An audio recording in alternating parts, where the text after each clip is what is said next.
Hello everyone, welcome to our channel. In today's video, we will show you how to access Google Bard from countries other than the USA and UK. Bard is an AI chatbot designed to converse with users, utilizing the Lambda family of large language models. Unfortunately, the service is currently only available in the USA and UK. But don't worry, we have found a way to access Google Bard from other countries. Firstly, we need to download a VPN or virtual private network app on our device. A VPN will change our IP address to a location in the USA or UK, allowing us to access Google Bard as if we were in those countries. Once we have downloaded and installed the VPN app, we need to connect to a server in the USA or UK.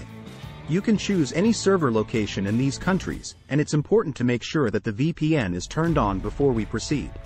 To begin using Bard, you must first register on the waitlist at bard.google.com with your Google account. To do this, go to the Google Bard homepage and click on the Join Waitlist button.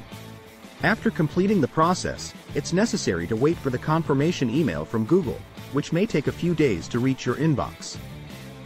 Once you receive the confirmation email, here are some tips to help you get started with Google Bard, which you can access once your ID has been selected from the waitlist and you receive an email notifying you of the same.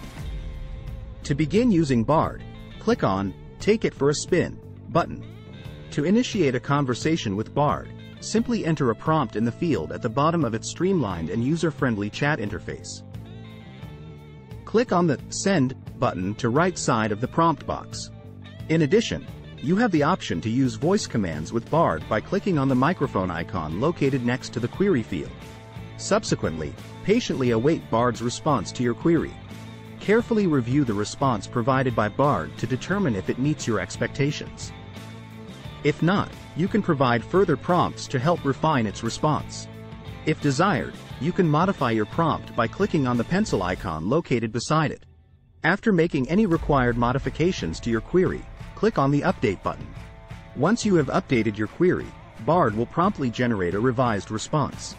In the event that Bard is unable to furnish the desired answers, or if you are dissatisfied with the responses provided, you may choose to simply Google your query instead. To accomplish this, click on the Google It button situated beneath any of the responses. So friends, enjoy experimenting with Bard. If you found our video to be informative, kindly click on the like button. To receive more videos like this on a consistent basis, please subscribe to our channel and click on the bell icon. Thanks for watching.